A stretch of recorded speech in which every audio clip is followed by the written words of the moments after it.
Good afternoon, ladies and gentlemen. I warmly welcome you at our office in Utrecht. And this meeting was actually scheduled at BNP Paribas in Amsterdam, but due to the circumstances of COVID-19, it is impossible to be there. And hopefully we meet in person next year for this engagement meeting. And this is a special year in several ways. Of course, we all have to deal with COVID-19 and the impact of the lockdown, serious impact. But on the other hand, our association exists for 25 years already, so it's celebration time. So that's the reason we called our engagement report 20 of Momentum, 25 years of engagement. And maybe you listened to the radio this morning, BNR News Radio. They thought it was exciting to talk about the issues we mentioned, especially our themes. They were interested in our themes. And so I explained about the results. This afternoon, we want to share the impact made on the companies with regard to sustainability. Our program manager, he was in charge the whole season. It was difficult and tough because we couldn't visit one meeting, to be honest. It was all digital, but we managed and he managed especially. So he will guide you through all the topics. I think the floor is yours, Mart. Thanks, Angelique. Yes, my name is Mart van Kuik. I will be your host of this session on behalf of VBDO. All please mute your mic because I'm hearing some background noise. Still some background noise. Please mute yourself. All right. Yeah. So as Angelique told, we're hosting this webinar in the live publication of our AGM report, which is called Momentum. We will present the main results and dive deeper into our engagement. You can download the link of the report on our website. So what will we? It's hard for me to hear you because somebody's still moving houses and he isn't aware of making noise, I think.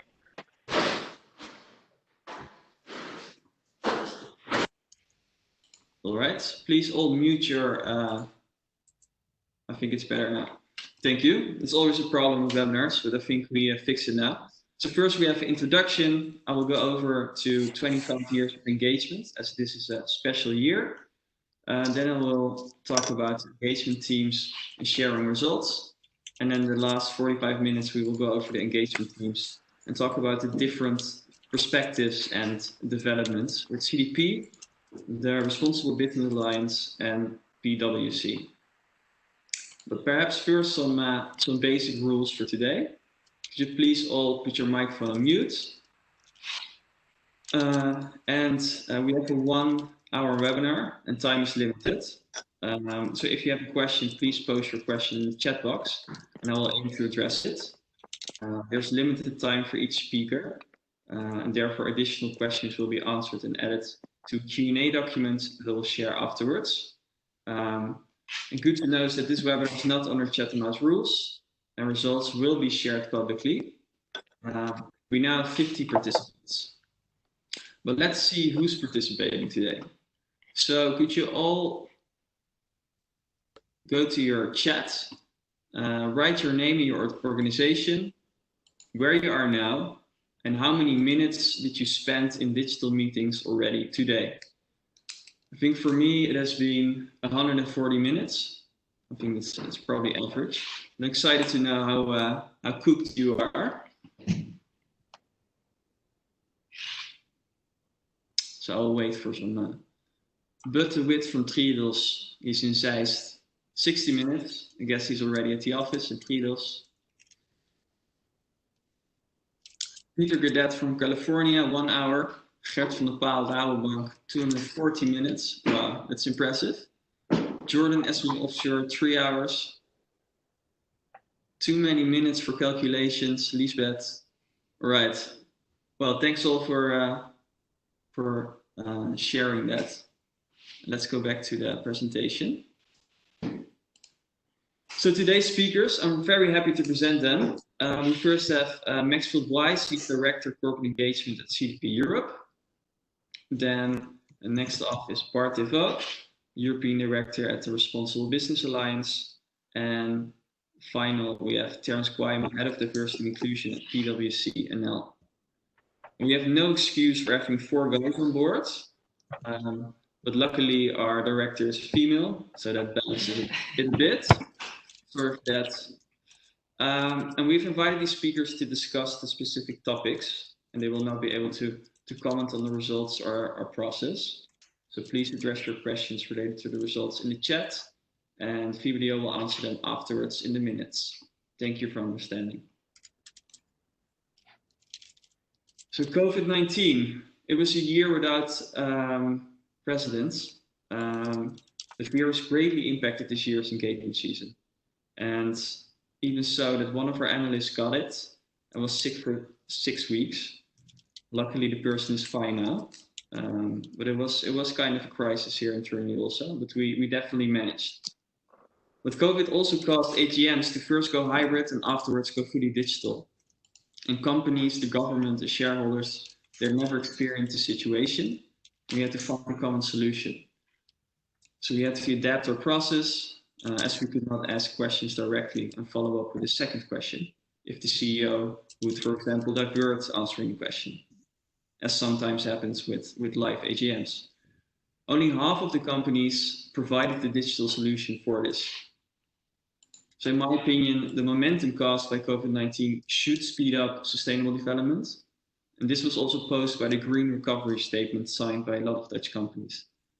But it will also delay projects and ambitions, as we have seen and was mentioned in the engagement calls that we had. We're very curious what next year will bring, and hopefully we can come together again. Nonetheless, I think the pandemic has highlighted the importance of risk management, scenario analysis, and the need for investment in sustainable development to adapt to future crises, acute but also chronic. So our timeline, this is 25 years of engagement. We've included this full timeline in our engagement report, as you can probably not read this. However, I will give a short summary. In 1995, when Strengers, founder of VBDO, started, we questioned companies because they were not transparent. And in the beginning, companies were asked about non-financial GRI reporting and policy documents. After that, our questions evolved and became more mature and over time aligned with more CSR-related ESG teams. First, we asked for reports, for example, non-financial information. Now we ask for scenario analysis on different global warming trajectories related to the main commodities in their supply chain. I think this really shows that things change. And to illustrate this, 20 plus years ago, a response to one of our questions at the AGM about sustainability practices was that recycling of paper was considered to be sufficient for sustainability. Well, look at where we are now. Here, our teams are climate adaptation for the environmental dimension and 2 new ones, which we added, labor conditions in the supply chain for the social sphere and diversity for governance. We definitely invite you to have a closer look in our report if you haven't seen it yet. So our engagement process, which we're proud of and was developed over the years, I will give a brief overview. So at the beginning of the year, we select the teams that we will engage on, and we provide further guidance to the companies in our universe on what we expect of them next year. Next up, annual reports are published in spring. We conduct in-depth research and score the companies on our impact criteria. Following this research, issues are identified and 7 to 8 questions are formulated in collaboration with our sector commissions. These commissions are a vital part of our engagement process. We arrange calls prior to the AGMs to go over the questions and explain what we expect. This gives us the opportunity to dive deeper and also hear the stories from the Mark, audience. sorry to disturb you, but there's a few people who do not have their microphones on mute. Could you please mute your microphone so we can hear, not speak? Thank you. Thank you. All right. I think it should be solved now. Thank you for telling us. All right, I will continue. So we arrange calls prior to the AGMs to go over the questions and explain what we expect. And this gives us the opportunity to dive deeper and also hear the company story. We then arrive with 3 final questions that we file at the AGM. And after the final AGM, we collect the impact of writer engagement that we published. Merci. À poste. I think there's still someone not on mute. Perhaps you can, with the presenter rights, mute those who are not muted. Yeah, I think it's better now. Yeah, all right. So this year we've added a new element to track the impact of our engagement. And we now will categorize companies into 3 categories, which is lagging, learning, and leading. So next year we can see improvements and so on. So let's take a look at our 2020 engagement results. So despite changes in our process due to COVID-19, I think we've made significant impact during this AGM season. We asked 191 questions to 37 companies, and we had 4 boardroom engagements. As you can see here, this resulted in 51 commitments from companies to act upon various themes, which is diversity, labor conditions, climate adaptation, also climate mitigation, and a general question. And besides, 29 out of 41 commitments from last year were followed up and discussed with the relevant companies. It is important to do this check if they followed up. We ask companies to provide an explanation why they have not followed up, which will otherwise be addressed during the AGM and publicly addressed. So let's have a look at the results for the environmental sphere, for which the topic is climate adaptation. In 2020, we engaged on the topic of climate adaptation for the 2nd year, and dealing with climate change consists of climate mitigation and climate adaptation. Mitigation focuses on preventing global warming, and climate adaptation is focused on becoming more resilient and adjusting to the physical impacts of climate change. This year, we asked companies to take external stakeholders into account when assessing risks, but we've also had discussions about the availability of water and specific strategies that consider, for example, communities surrounding operational facilities. We talked about climate resilient real estate, the impact on biodiversity, and perhaps more important, the protection of customers to make sure that the cost of climate change is not passed on to the next generation or wider society. We are actually very pleased with the steps that the companies have taken over the last year. If we look at this graph, all companies improved on all criteria, and more than half of the companies in scope have a policy on climate adaptation. And there's been a huge surge in physical risk assessment related to the exposure of suppliers, where a lot of risk lay. 23 of the companies, compared to 18 last year in our scope, already referred to TCFD. As you can see here, this slide categorizes the companies based on their maturity on this theme from our perspective, as we scored them on our criteria. This categorization will be used in the coming years to display the impact of our engagement.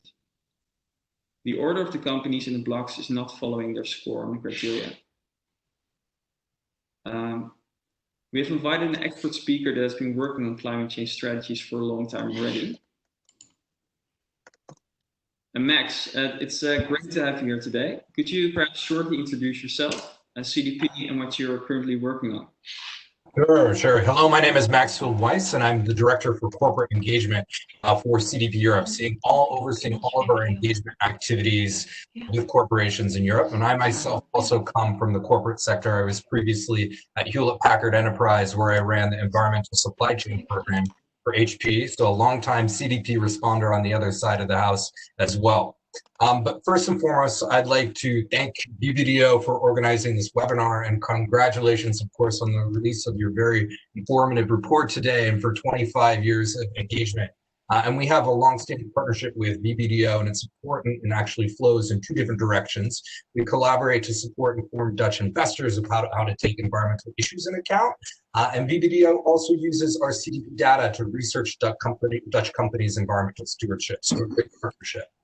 But for those of you who are not familiar with CDP, I'm going to provide a bit of a background on how our organization works. We're a global nonprofit that runs a global platform that enables companies, cities, states, and regions to measure and manage their environmental impact. And we retain the largest, most comprehensive collection of self-reported corporate environmental data in the world. And we're a data-driven organization. We have a clear mission to bring together authorities, the authority, the power, the influence of investors, and also purchasing organizations. So 515 investors that together manage over $106 trillion in assets. From a Dutch perspective, this includes investors like Robeco, NN Group, and Triodos, who collectively have $95 trillion in assets, and they back our requests that we send to companies to disclose their environmental information and strategies. And we also work with large purchasing organizations, more than 150, who have collectively over $4 trillion in assets, who want to understand the risks and opportunities in their supply chain to cascade environmental action. And now more than 8,400 companies respond to their investors and customers through CDP. So we believe that what gets measured gets managed. So the data that companies disclose to their investors or customers via our platform allows for relevant stakeholders to measure their environmental impact of those corporations, and then subsequently to improve their environmental performance. And we've been innovating during this time of shutdown and coronavirus. Just 2 days ago, we provided and released a very important tool for investors to make these types of assessments of companies, which is our new temperature rating of companies for investors. Thanks, Max, for your introduction. I've seen something about this temperature tooling. Could you tell us something more on how this temperature tooling will disrupt the market, or how it will support organizations? Definitely. So we just released just 2 days ago the CDP temperature rating dataset, which provides a temperature pathway for over 4,000 global companies based on the emission reduction targets, covering all relevant scopes of emissions. So both scope 1, scope 2, scope 3. And this data is really key for investors to better manage their climate transition and future-proof their portfolios for their funds, which are costly to climate change. So as part of this innovative collaboration, we work with Amundi, one of Europe's largest asset managers, to be the first to use our temperature rating to grow its ESG and research capabilities. And it looked at 4 of its funds, which range from 2.2 degrees Celsius to 2.7. And this method is the first to enable users to translate corporate emission reduction targets into long-term temperature outcomes. So as such, the method assesses the level of forward-looking ambition rather than the company's past emissions. And again, I mentioned that this covers both scope 1, 2, and 3. And we actually are now tying this with a fully transparent methodology that we've developed with WWF that can be applied freely by all corporate and financial market participants, and it's open source. And we've also tied this to a campaign for investors. It's actually the largest campaign of investors working to get companies to set science-based targets. We just released it. We're working with investors now to sign up to get companies to set 1.5 aligned science-based targets. Investors have till CDP signatory investors have till September 6th to sign up. We're going to be hosting a webinar on July 15th. And we'll be reaching out to over 1,800 companies to set science-based targets on behalf of this investor campaign. So I encourage you all to reach out to CDP and learn more. Thanks, Max. I think that sounds really promising. Let's see if there's a question in the chat. Not yet, but someone's saying it's more difficult to hear you. So could you move a bit closer to the microphone for the next question? Sure. All right. Then I have a question for you. So as we look towards a recovery from the coronavirus crisis, I think it's vital that we ensure to build back better Yep. prop up on an old economy with increasing impending climate hazards. And I think that companies should not lock themselves into the pathway of greater risks. So from your perspective, what should companies do to become more resilient to these types of crises and events? So obviously faced with this pandemic, governments have had to make difficult and drastic decisions and fast. And it's vital that, as you mentioned, our route out of this crisis doesn't lock the EU into old technologies, an economy that will undo and prevent our progress towards solving current and future crises. We actually had countless companies, investors who are now stepping up. We just had over 150 companies, 2/3 of them European, who signed a statement organized by the Science Based Targets initiative calling for a green recovery. So we need this type of recovery. But specifically from a resiliency perspective, what do companies need to do? So in order to future-proof their businesses and be on the right side of this transition and consider the physical effects of global warming that we're already feeling now, they're here, they're growing, right? So first and foremost, from our perspective, companies need to take the fundamental step of identifying the risks and opportunities that result from these physical impacts of climate change, both from their operations, but of course as well from their supply chains or their value chain. So they need to look within their supply chain, but also from a downstream product perspective in terms of these risks. And I really liked an example that VBDO set out in your report this morning for the financial sector specifically, and companies should be identifying these risks in every single asset class. And it could assess which risks production locations are facing and how extreme weather will influence the products it produces. But also, I think it's important to remember the identification of the risks from a supply chain perspective. So I mentioned I worked at Hewlett-Packard Enterprise, and back in the day, we had Thai floods that disrupted supply chains from a memory perspective. So obviously, we need resiliency in supply chains, and key to that, of course, is redundancies. But also, purchasers have a responsibility to build the capabilities of their supplier to also properly assess these risks and cascade that impact from market signals within their supply chain. But what's important to note is that companies are also more aware of the physical risks and transition risks they're facing. So we had over $900 billion reported by companies of potential physical loss risks in our last year's disclosure. But now what companies need to do, now that they're aware of this risk, which is positive, is they need to develop a strategy in order to mitigate these risks and of course be resilient to them. So climate adaptation needs to be integrated into corporate strategy across the business, of course, from supply chains, as I mentioned, but it starts closely with integrating into the governance process and business strategy. And we had 95% of Dutch companies that have done so, according to our data this past year, which is very impressive. But they need to describe the resiliency of their organizational strategies. And as you mentioned, take into consideration different climate-related scenarios. But they also need to mention the opportunity side, right? There's an opportunity side from a resiliency perspective. So they need to enhance their business by investing in climate adaptive strategies as well. And finally, companies need to not lock themselves into these pathways of greater risk. And the way that they can do this is to disclose their environmental information, to measure and manage their risks, right? They need to have set robust targets. I don't want to forget, of course, mitigation. We're talking about resiliency here, but 1.5 aligned science-based targets being set are also key. So altogether, this will increase their resiliency, allow them to thrive. And CDP's questionnaire is aligned with the TCFD, and with this will allow companies to assess their physical risks of climate change for their business operations as well, from a climate change scenario and risk assessment perspective. Most companies are primarily considering short-term risks. So we need companies to also consider risks into the long term in terms of adaptation. And those are some key things that we need companies to do from a risk adaptation perspective. Thanks, Max. Yeah, I think all those steps are really important. A personal question is, so Dutch companies report on 8 billion in physical climate risk in the year of 2019. Do you think that companies are doing enough? And do you think that Dutch companies are doing enough to Great question. So companies, they need to show their shareholders that they have a clear plan to thrive and be on the right side of this transition. But how do they get there, and how do they deliver on these climate ambitions? So I previously mentioned that Dutch companies are really good and solid on the governance perspective. 95% of the companies have clear climate change integrated into their governance business strategy. But companies also need to be looking at taking adaptation into consideration. And this is where Dutch companies can improve.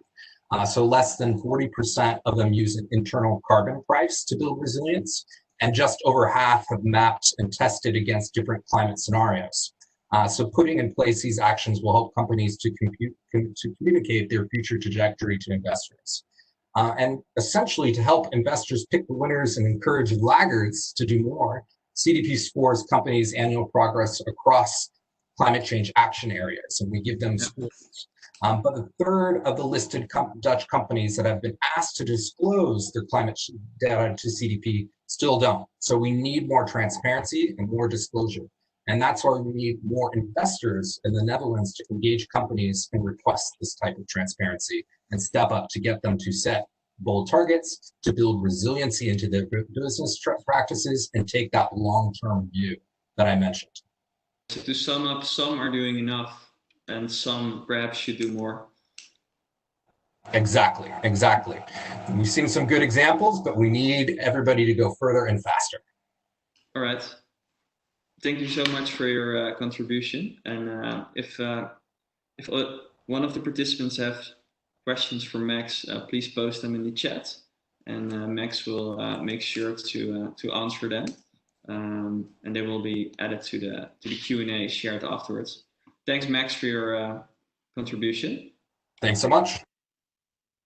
All right, then we'll go on to our second team. This is one of our new engagement teams for the season. It's labor conditions in company supply chain. We engaged on living wage for the past 3 years or 4 years, but now we extend our view and we take a broader perspective, and we focus on all risks, salient issues, and vulnerable groups that are possibly present in a company's value chain. And we see that supply chains remain a blind spot for many companies, and therefore we wanted to increase our scrutiny on this topic. So during this AGM season, we ask questions about how companies assess, address, and report on actual impacts and progress concerning labor conditions.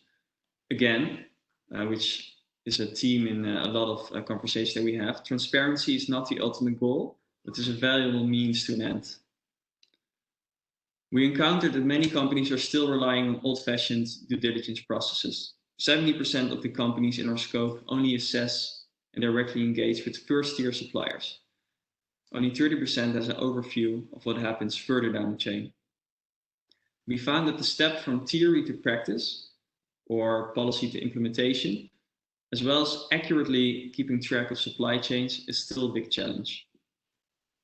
The real impact is made, we think, when negative impacts are discussed and addressed. Companies can further improve on this theme by using the United Nations Guiding Principles on Business and Human Rights to enhance labor conditions. It's a very effective tool. And 31 companies in our scope already endorse these principles. However, this should be accompanied by specific strategies based on company or sector specific issues, such as forced labor, living wage, child labor, or more materials related issues, such as conflict minerals. As you can see here, this slide categorizes the companies based on the maturity on this team as we scored them on our criteria. We see a fair amount of leaders in this category, a large group of learners, and a small group of companies that are lagging based on our criteria.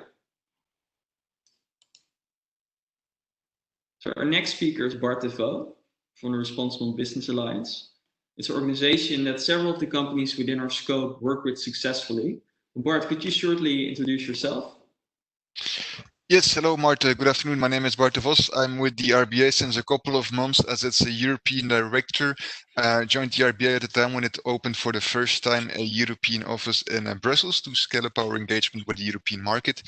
And I'm going to explain in a few minutes what exactly it is that the RBA does in Europe and beyond. Perfect.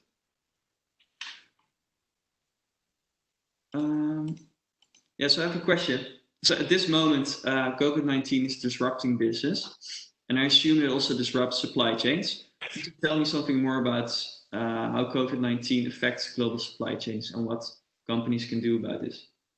Yeah, perfect. Maybe I'll just spend 1 minute first introducing the RBA and then explain how we see the impact of COVID-19.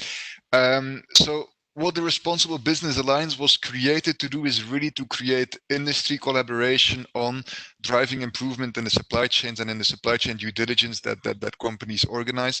We were created in the meantime more than 15 years ago by actually a group of leading companies from the electronics sector who really came together around creating a common code of conduct standard for their supply chain due diligence, and that really quickly expanded to grow beyond the electronics sector. We now, the RBA and its initiatives taken together now include more than 400 companies representing more than 10 industries. And that work, that impact also really grew much beyond just the code of conduct. So where it started all with a common standard, a common code of conduct, now we also, as RBA for our members, created the full robust toolbox of resources, of tools that companies need to do supply chain due diligence. So whether we're talking about, the first step of identifying risk, assessing risks, then managing risks, remediating risks, and disclosing, reporting on that action, we really create all these tools that companies need to go along the way. So we're not really a certification body, but we are an industry alliance that creates the tools, the initiatives for companies to address these risks and to really bring together companies to act collectively on these risks. And when it comes to COVID-19, Mart, very good question. And obviously there's a huge impact that we see on the supply chains of our members. From an RBA side, we've really been from the onset of the crisis a couple of months ago now, been both monitoring through surveys that went out to more than 8,000 facilities that are in our supply chains. What is the actual impact on the business, on the turnover, on the operations in these facilities, but also what is the impact on the due diligence? And it will not surprise you, of course, what I'm saying is very evident, that our biggest concern was how can we accompany our members and their suppliers in reconciling the interest of, like mitigating the disruption on business, but at the same time really strictly ensuring the due diligence, the continuity of due diligence, the continuity of protecting worker rights as the crisis went on. Yeah. So just to mention a couple of statistics, maybe to put this in perspective, the ILO estimated that the full or partial lockdown measures were affecting approximately 3 billion workers. That's around 81% of the workforce. Wow. And of course, that impact is felt most acutely by vulnerable workers and mostly in developing countries and our global supply chains. And so as an RBA, we had in particular an interest for migrant workers. So in the report as RBA, we also talked about like the issue of forced labor that affects migrant workers, in particular in countries like in Southeast Asia. And we really have focused our attention on how can we support our companies in protecting the rights of these workers during the crisis. So recommending that for instance, our members engage in continued discussion with suppliers to provide flexibility when it comes to production.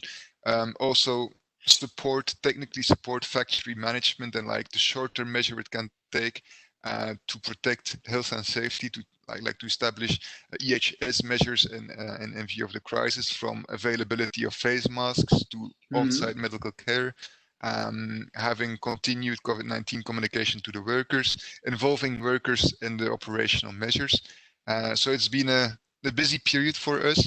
But we believe that we've been effectively managing to help our companies dealing with the impact and also really creating inside the RBA a community of learning. So we actually had during the crisis a platform available online for members to exchange, to really have peer learning about their experiences and dealing with the crisis.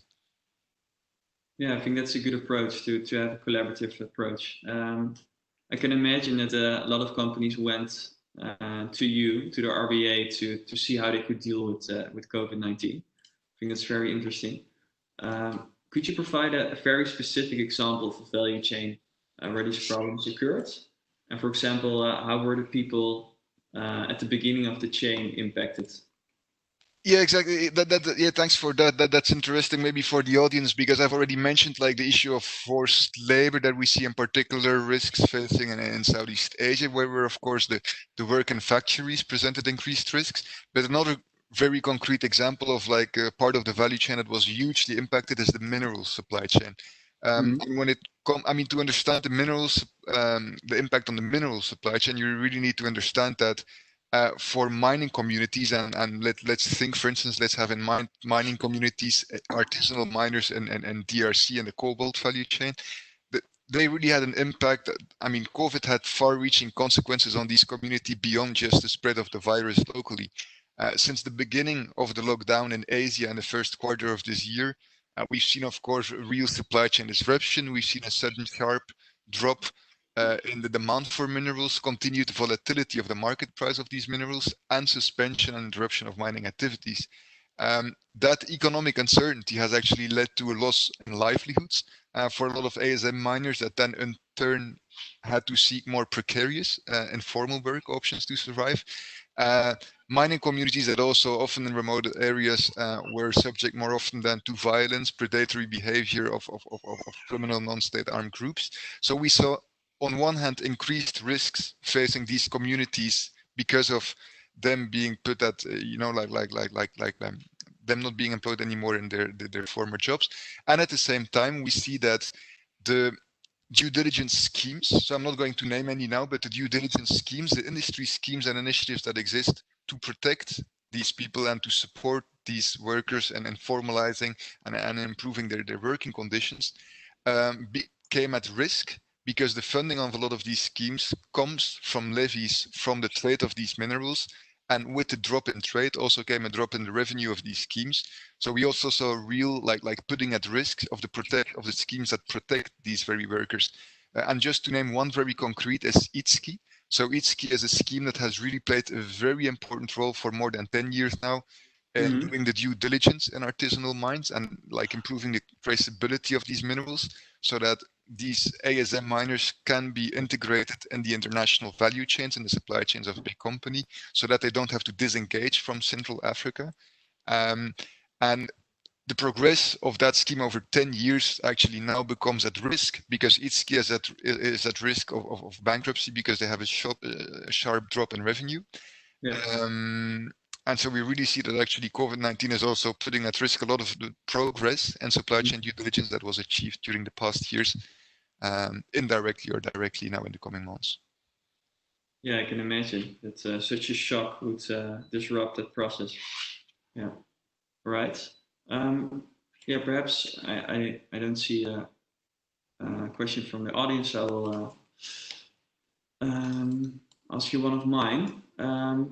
So what we've seen is that some of the companies in our engagement scope are affiliated with sector initiatives or topical initiatives, such as the RBA, but also with external supplier tools like EcoVadis and SEDEX, but also sector dialogues such as Together for Sustainability for the chemical sector. So what would you say is the added value of sector initiatives or topical initiatives? I would say that there's so much added value that it's difficult to summarize it in a couple of minutes, but the really important thing to understand is that the added value of these initiatives goes much beyond just like cost efficiency and like the joint creation of these tools, and it really amounts to also like the peer learning that happens within these initiatives. And then probably for me the most important thing is the collective leverage that you create as an industry. I'll give some very concrete examples. If there was no collective action, no collaboration between companies on due diligence, then when a company finds adverse negative human rights impacts in its supply chain in a certain supplier, at a certain point it may be forced as only option left to cut ties with a certain supplier. Whereas when companies work together, they can create collective leverage as industry to remediate the situation, to improve working conditions, and to act more constructively. So it's really important that companies can, through a formal structure, exercise that collective leverage as industry. And we've put in our article the interview that you had with our executive director in your written report. Some very concrete examples on how, for instance, for remediating impacts in Southeast Asia from forced labor conditions, this can really play a very important role for the lives of workers on the ground. We've had several cases now in the past years whereby we found at suppliers that were in supply chains of multiple RBA members situations of illegal recruitment fees being charged, and where we really brought together all relevant RBA members to put them together, start exercising influence over the supplier so that it was not needed to cut ties, but that the situation could be remediated with measures ranging from changing the practices of the supplier to also financially reimbursing all the workers appropriately according to international law. So the imperative for collective action is really huge in this sector. And it's also really needed to not just be acting as a company reactively when you find issues, but also to drive change structurally in markets and in societies, because a lot of the issues with forced labor cannot be tackled if you don't look at the root causes and if you don't drive changes, for instance, in, let's take a very concrete example, in the recruitment market, in the way that labor recruiters on these local markets operate. You need to change that whole recruitment market. If not, you continue running behind the facts. Yeah. All right. That sounds clear. Thank you. All right. Thank you. And I also really want to, as Max, and this is not just a courtesy, but this is really meant from RBA side, that we really welcome VBDO's engagement on this topic. Difficult to understate the important influence that investors can have on organizations like yours over companies in this field. And this is really, we believe, in an important catalyzer with a lot of potential for the coming years and in further driving responsible business conduct. So we as RBA really wanted to also state here in front of your audience that we are fully committed to work with you as you go forward in this topic area of labor rights and supply chains. Thanks, Bart. That's great. We also look forward and also to learn more on this topic from organizations like you and EcoVadis and the companies within our universe. Perhaps to close, a final question. We see a lot of companies using different approaches. Some use really like a topical approach, and others aim for a more comprehensive approach. And we think that both have their respective strengths and weaknesses. So what makes these two different, and how should companies balance between them? Yeah, I think you're right, Mark. So the important thing is that human rights due diligence does not allow for cherry picking. So human rights due diligence for an individual company should start from a full mapping of what it's called in our terminology, the human right impact assessment should look at what are all the impacts that a company has through its business operations and its supply chains. How do we try to mitigate, prevent, mitigate, and remediate? And so there is no room there for a topical approach from the onset. But that said, of course, when a company identifies the actual impacts it has after a comprehensive 360-degree view, then of course you can choose, prioritize what are the highest impacts, and then develop a topical approach to really tackle some of the most pressing issues where you have an influence as a company. If you look at our sector, for instance, some of the biggest human rights impacts can be found in the conflict mineral space, in the forced labor space. That's why as an RBA we developed the Responsible Minerals Initiative to develop specific tools, specific projects to go further in addressing the issue of, the human rights impacts of mineral sourcing. Specific issue, specific initiative, the Responsible Labor Initiative, to develop specific projects, tools, assessments for forced labor. Because to really effectively tackle those topics, those issues, you will need a topic approach also that complements. So it's really a story of and not one or the other. Okay, thanks. It's great to learn. Thanks for your elaborative answers. We will now move on to the next and final topic. Thanks, Bart. Thank you, Mark. Which is in the governance dimension, and it's the topic of diversity.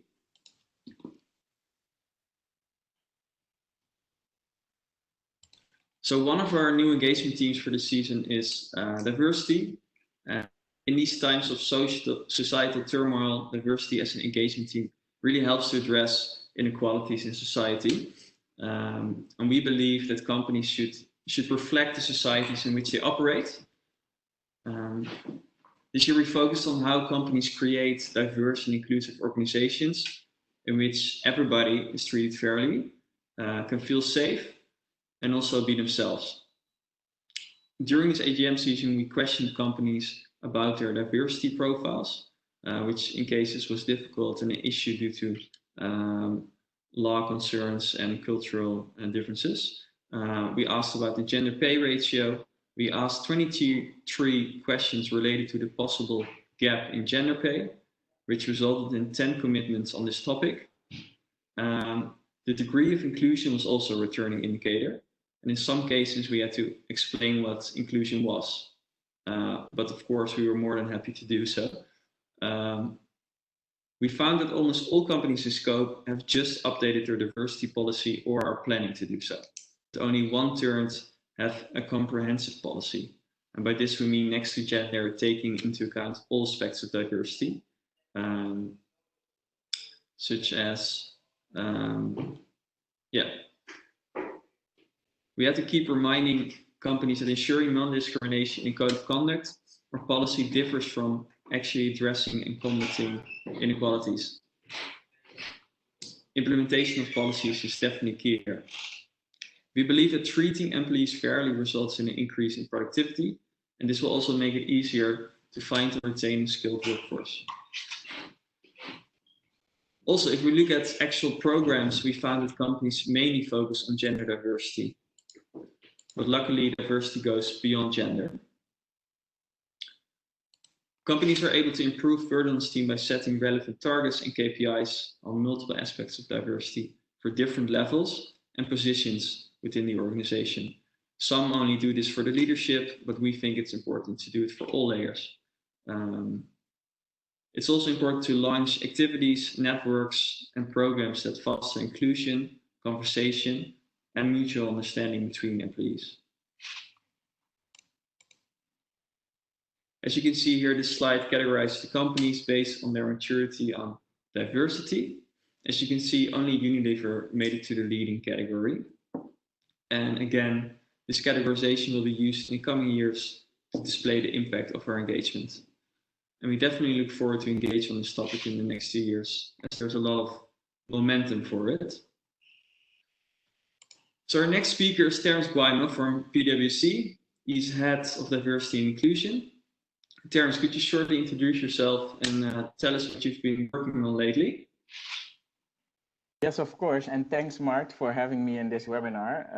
Congratulations also for the results of the report. I see some interesting results. Also, welcome from my side to all the participants. I think a great opportunity to have a broader dialogue about diversity and inclusion. So please ask your questions. So my name is Terence Guymo. I'm head of diversity and inclusion within PwC the Netherlands. And I'm also the chairman of the Agora network, which is a network for companies in the Netherlands to stimulate cultural diversity all the way to the top. Because we see that a lot of companies are struggling with retaining colleagues with a migrant background and also promoting them to the top.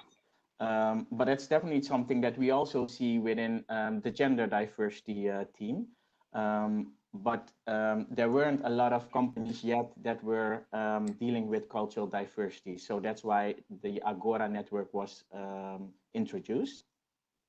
And so what I do in my job is actually to try to create an inclusive culture. And Mart, you just said it, a lot of companies are focused on diversity. Some have to be explained what is inclusion. But I think both of them are equally important because diversity is about the mix of the people and inclusion is about really using the different perspectives that are there. So that's also the reason for PwC that we strive to achieve an inclusive culture where we embrace diversity and where people with all different backgrounds, all different perspectives are being involved and valued thanks to their differences. So it's actually all about using those different perspectives to get better solutions, better products, and better services. And later on, I will continue on how that is set up in companies. Thanks, Terence. Yeah, perhaps the first question, I think it's something that everyone has noticed. But first, to put it on our perspective, this year VBDO, we've seen the most commitments from companies on the topic of diversity. And our conversations with companies before the AGMs, we experienced a lot of movement around this topic in 2020. And also good to know is that several of our dialogues were in the same period as the recent events that feeded the Black Lives Matter movement. And it really feels like there's some momentum on this topic. And do you agree on this? And could you comment on the difference between what is happening now and what was happening before these events? And what's different this time? Yeah, thanks, Mart. A very interesting question. Yeah, because the Black Lives Matter movement is very big at the moment. At the same time, cultural diversity, racism, discrimination, discussions about race, and especially discussions about Black people are not new at all. So for some reason, it feels sometimes like we all just accept that it exists. And I would say what is different now, at least that's how I feel it is that a lot of people are standing up now and say we are not going to be quiet anymore about racism and discrimination. No, we will talk about it, express ourselves, and discuss things that might felt good in the past, but if you know the whole story now, are not acceptable anymore. And I think that is what's going on. And another important thing there is that it's not only Black people who are standing up, a lot of white people are also standing up. And I think the mix of that is very important to have this dialogue, really understand what is going on. As I said, a lot of people are speaking up now, which is also happening within companies. But what you see there is that a lot of people also find it very difficult to speak up because even if I take my own personal story, I was raised with discrimination and racism are actually forbidden words because it feels like you're kind of a victim. And my parents always told me, try to do things from strength, but you always have to work harder. At the same time, if we keep using those words as heavy loaded words, I think it will be difficult to have these conversations. So that's why within PwC, we say we need to become more comfortable with being uncomfortable. And I think that is a very important thing that's hopefully going on here because a lot of people are speaking out now and that they hopefully are trying to get more comfortable with being uncomfortable. So what we've done within PwC in terms of the Black Lives Matter movement, because even as PwC, we were struggling with how do you respond on this? What is your statement? And if you're having a statement, what is then the next step? And our CEO said, well, I'm not going to make a statement and leave it like that. I want some action. So one of the first actions that we said is he sent an email to the whole organization to explain what he was doing. At the same time, he asked other colleagues to also share their stories and share them to the 6,000 employees that we have within PwC.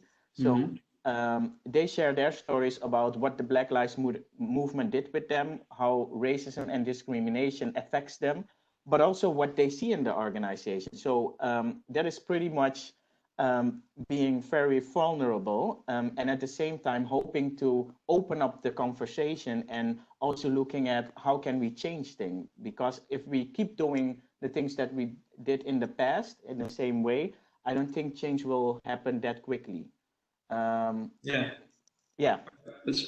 think it's a very interesting answer also about getting more comfortable with being uncomfortable. I think that's vital. If I can sum it up, is it just for other companies to make a statement about it? Then what do you see and be vulnerable? And the third step would be how can we change this? Is that the order or is it different? Yeah, I think in this discussion, I would say doing nothing is not an option anymore. So it means each individual has to do something, but do it in your own authentic way. At the same time, each company should also do something. And the thing is that a lot of people and companies are very clear on the explicit racism and discrimination, but the most challenging part is the implicit part, where it's more like, so where do you come from? No, but seriously, where do you really come from? But also that you feel like you're a bit feeling different from the other group and that you're really the minority. And that is also about the inclusive culture that should be there. And I think that part is so difficult because we easily go into wrong and good. But I don't think there's a really wrong and good in those implicit. It's mostly we are unaware of what we're saying or what we're doing. And so the statement is important, and then the actions are important. And actions that companies could do. So, for instance, a lot of companies deal with the same issues, even within PwC. Our whole board exists of white people. So how do you challenge there on the blind spots? And it's now about Black Lives Matter, so it's about cultural diversity. But of course, this is related to a lot of other dimensions of diversity. So, for instance, gender diversity, LGBT, people with a disability. I think it's about challenging the blind spots. So, for instance, what a board could do is create some kind of shadow board around them, which is very different from who they are, so that we can always be challenged on our decision making. Have we encountered all the different perspectives in there? But on the other hand, it's also important, if we really want to be more comfortable with being uncomfortable, we should also set up dialogue sessions to hear what's going on and what is on people's mind, and to really create a culture where you can really speak up. Because a lot of companies say, yeah, you need to speak up, but is the climate really there to speak up in the organization? Another thing is also about a D&I council. So make people also think about what should be the policies in the organization in terms of diversity and inclusion. Yeah. All right. Yeah, thanks. I think there's a lot of very interesting points that the companies can take with them. There's a question in the chat from Lisbeth Hanegroot. And she asks, how does PwC apply these interesting thoughts and suggestions in its daily consultancy and auditing work? Yeah, a very good question, because of course it's not very easy. I guess within PwC we set up a lot of policies already. So for instance, I thought Max said it also, what gets measured gets done or gets managed. So we have a data-driven approach in our organization, which means that we really measure how is the inflow of gender, of cultural diversity on all sort of ways of diversity, but also how are the promotions, how is the pay gap, so not only for gender, but also for cultural diversity. And I think that is the starting. Then you go to the policies, so make your recruitment process more inclusive, do it for the HR processes that they are. But a very important one is also leadership. What is the role of leadership in there? How can we bring leadership more to become more inclusive in the workplace, and make them understand how their behavior influence the culture in the organization? And it's not that easy that if you put all those policies there, the culture will really change. So you have to keep on explaining how important diversity and inclusion is, and that is also in terms of how you set up diversity and inclusion within your organization. And one of the examples there is within PwC. We first we're kind of questioning and challenging what is diversity actually diversity and inclusion actually for topic for the organization? Is it an HR topic? And it was for a long time within our organization. But on the other hand, shouldn't it be more a business topic? And that is where I think it should be. Yeah, so it's also a different perspective of where it's placed in the organization. Okay. Exactly. And then you also have to make sure that you use the governors there. So I was with my team within our HR department, but since we fully understand that it's a business topic, I'm with my team now directly under the board. Yeah. All right. Thanks, Terence. Very interesting topics that we discussed. So we're almost at the time. Thank you. Also, special thanks to the other speakers, but also our secretary is always working together with us on the different teams and sharpening our questions and our assessments. Of course, also thanks to our analysts here at VBDO for their great work. Let me see.